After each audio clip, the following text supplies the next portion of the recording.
അപ്പോൾ air ഫ്രയറിൽ beef fry ചെയ്യുന്ന video ആണ് കാണിക്കുന്നത്. നമ്മളല്ലാതെ ഫ്രൈ ചെയ്യുമ്പോൾ ഇത് വേവിക്കണം, പിന്നെ ഒരുപാട് വെളിച്ചെണ്ണയൊക്കെ വേണം. ഇതാകുമ്പോൾ വേവിക്കുകയും വേണ്ട, വെളിച്ചെണ്ണയും വേണ്ട, മസാല ഒന്നും കരിഞ്ഞു പോകില്ല. അപ്പോൾ ഞാൻ എല്ലില്ലാത്ത കുറച്ച് ബീഫ് എടുത്തിട്ടുണ്ട്. അതിലേക്ക് വെളുത്തുള്ളി, ഇഞ്ചി, വേപ്പില ചതച്ചതിട്ട് കൊടുക്കുന്നുണ്ട്. പിന്നെ മുളക് പൊടി, മഞ്ഞൾപ്പൊടി, ഉപ്പും എല്ലാം ഇട്ട് കൊടുത്തിട്ട് നന്നായിട്ട് തിരുമ്മി എല്ലാം കൂടി നല്ല മിക്സ് ചെയ്ത് വെക്കുക. ഇതിലേക്ക് ഇത്തിരി വിനാഗിരിയും കൂടി ഒഴിക്കുകയാണെങ്കിൽ ഫ്രൈ ചെയ്ത് കഴിയുമ്പോൾ നല്ല സോഫ്റ്റായിട്ടിരിക്കും.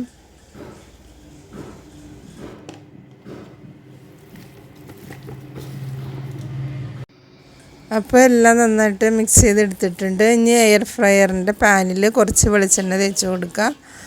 അപ്പോൾ അതിലൊട്ടിപ്പിടിക്കില്ല. അപ്പോൾ ഞാനിത് രണ്ടായിട്ടാണ് ഇട്ട് കൊടുക്കുന്നത്. കുറേശ്ശെ ഇട്ട് കൊടുത്താലാണ് പെട്ടെന്ന് നന്നായിട്ട് ഫ്രൈ ആയിട്ട് വരുള്ളൂ.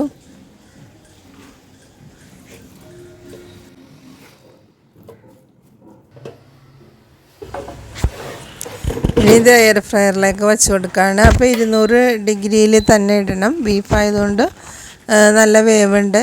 അപ്പോൾ ഇത് ആദ്യം 15 മിനിറ്റിലാണ് ഇട്ട് കൊടുക്കുന്നത്.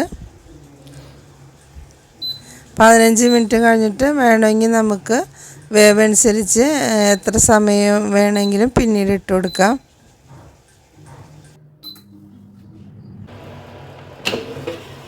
പതിനഞ്ച് മിനിറ്റ് കഴിഞ്ഞ് എടുത്തിട്ടുണ്ട്. അപ്പം നന്നായിട്ട് പാകത്തിന് ഫ്രൈ ആയി വന്നിട്ടുണ്ട്. ഒരുപാട് മുരിഞ്ഞും പോയിട്ടില്ല, എന്നാൽ ഒരുപാട് വേവാതെ ഇരുന്നിട്ടില്ല. നല്ല കഴിക്കാൻ പാകത്തിന് തന്നെ ഫ്രൈ ആയി വന്നിട്ടുണ്ട്. എൻ്റെ മസാലയുടെ ടേസ്റ്റ് എല്ലാം നഷ്ടപ്പെടാതെ നല്ല ടേസ്റ്റിൽ തന്നെ കിട്ടിയിട്ടുണ്ട്. അടിപൊളി ടേസ്റ്റാണ്.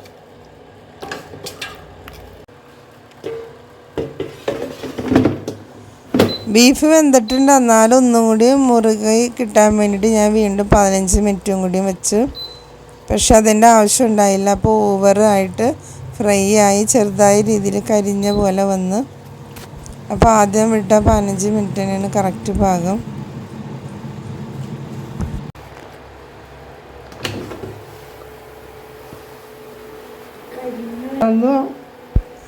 അപ്പോൾ രണ്ടാമത് ഒന്നും കൂടി ഫ്രൈ ചെയ്യാൻ വെച്ച് ആകെ കരിഞ്ഞ് കൊളായി. ആദ്യം ഉണ്ടായ മസാലയുടെ അത്ര ടേസ്റ്റൊന്നും രണ്ടാമത് വെച്ചപ്പോഴില്ല കേട്ടോ. അപ്പോൾ അതിൻ്റെ നെയ്യൊക്കെ താഴത്തെ പാത്രത്തിലേക്ക് വീണിട്ടുണ്ട്. നെയ്യുള്ള ബീഫാണെങ്കിൽ നെയ്യൊക്കെ അധികം പാത്രത്തിലേക്ക് വീഴും.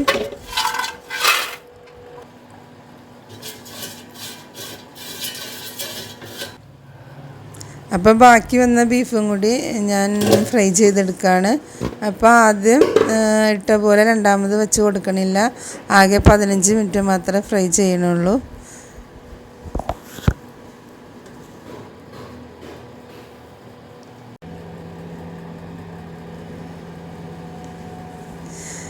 അപ്പോൾ 15 മിനിറ്റ് ഫ്രൈ ചെയ്തെടുത്തോളൂ. അപ്പോൾ നല്ല പാകത്തിന് നല്ല മസാലയുടെ ടേസ്റ്റൊക്കെ പോകാതെ നല്ല ഫ്ലേവറിൽ നല്ല സോഫ്റ്റായിട്ട് ഫ്രൈ ആയി വന്നിട്ടുണ്ട്. അപ്പോൾ കൂടുതൽ ഫ്രൈ ചെയ്യേണ്ട ആവശ്യമില്ല കേട്ടോ, നന്നായിട്ട് വെന്തിട്ടുണ്ട്.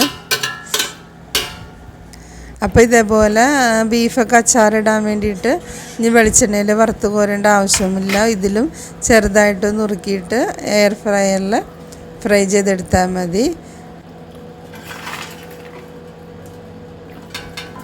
നല്ല ടേസ്റ്റാണ്. മസാലയുടെ ടേസ്റ്റെല്ലാം പോകാതെ തന്നെ നല്ല സോഫ്റ്റായിട്ട് കിട്ടിയിട്ടുണ്ട്. അപ്പോൾ ഞാൻ രണ്ടും കൂടി മിക്സ് ചെയ്തിടാണ്.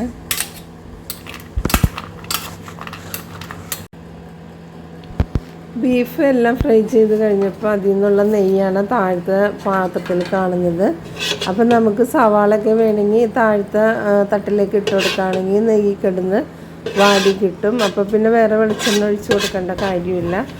അപ്പോൾ ഞാൻ ഈ നെയ്യിൽ ഇതിൻ്റെ മസാലയൊക്കെ ചാടിക്കെടുപ്പുണ്ട്. ഇഞ്ചി വെളുത്തുള്ളിയുടെയൊക്കെ ആ പൊടി അതിൽ ചാടിക്കെടുക്കുന്നുണ്ട്. അപ്പോൾ അതൊക്കെ എടുത്തിട്ട് ബീഫിൻ്റെ മുകളിലേക്ക് ഇട്ട് കൊടുക്കുകയാണ്. അപ്പോൾ സവാള ഇട്ട് കൊടുക്കുകയാണെങ്കിൽ നമുക്ക് ഒരുമിച്ച് പണി തീർക്കാൻ പറ്റും.